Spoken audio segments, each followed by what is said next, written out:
Biga amenechi agbe nemia noti akpagbe akpola mesen yo munde kuku mujibe magba bi onyareka egbe a mi le gbobe Etron mi le gbobe Vodzou Etron be gomede ye Vodzou be gomede nuke jo alo gbogbo ka oyo na be Etron o ye gbogbo ka oyo na be Vodzou o nukanchi oyo no nene do mi de kuku akone nebe no achinami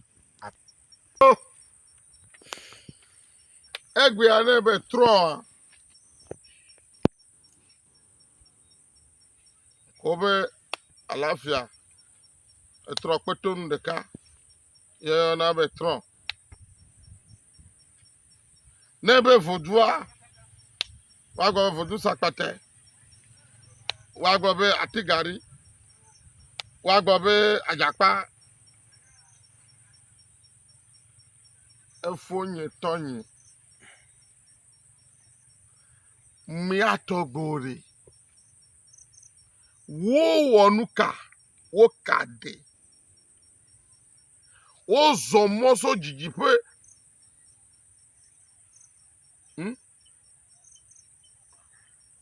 mawo yo ke wo fole moji ple yo so sofi o so le a wo yo na be Etron o e la be wa we Etron pe nonome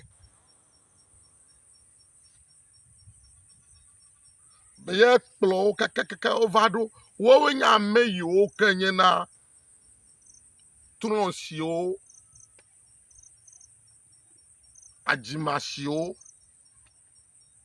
ahogbato si o nu ikenye dunu edupete benu kwa Etron ye Etron pe nonome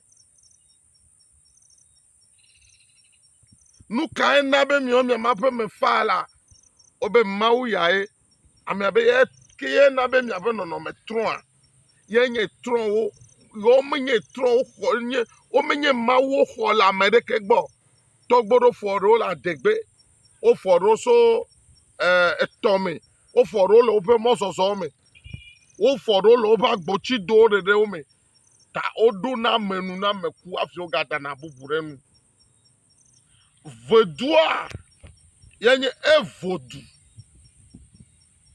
sans dolele te genare duro mi eviu ateku ame ateku blave blato kope kemeche fiche Vodzou alo mawa Etron na ebe nonome ava zemi aba mejuro wa va kpo nuke jojo de mi agbota eva zemi aba mejuro wa gboro na mi be o ndele ne yi we na mi la jogbevo eku pata maga jole juamu vonu ye nye kokoko wa ko wono wa fio wa no gbo gbereka gbo no be ya yira gble ya vako alo ya igbe me ya wa mare ya vako mega trova kope bubu ejububu yo gala hajire o sena kope yan kope ofifia o le jijo po gbesa gbaza ko do le wo va bia na o sebere nu ka enabe woya ube duava voa obe mawu ya kwa mereva se yo ko na yi olo yobo o ye na ube duavoa e Vodzou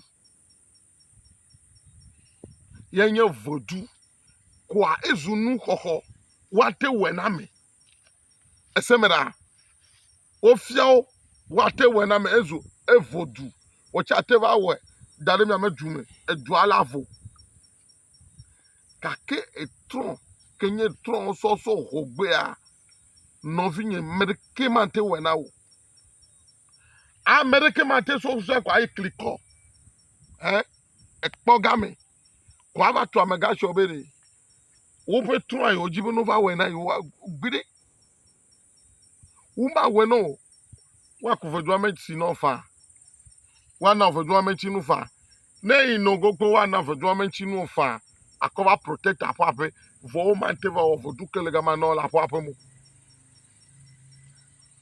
Gbede. Kake nenye be tro fofo ma de le mi achi mi ape po meme. Ye mi kanu oto mengasi ole klikobe. Wo kwa wa do gbede ga ma fi wa de ma wa do a. Na kwa be kadodo le ma wu makle ma wa do mi. Kake menye ma tututu onyo. Yeta ogbona be evodu. Nu ya ma wu ya na du ya vo. Evodu. Ogbona be tron. Etro mi ape nonome. Fi nke nko ya ovalia. Mawu ko e mi atogbo yo na. La be nye to nye ewo evodu do sugbo. Egbona be mi mawu ko ya me. Ya bi ka fi ngbona be mawu ka. Ka fi abe vodu sakpate. Afi ago be vodu da. Alo afi ago be mami ko me.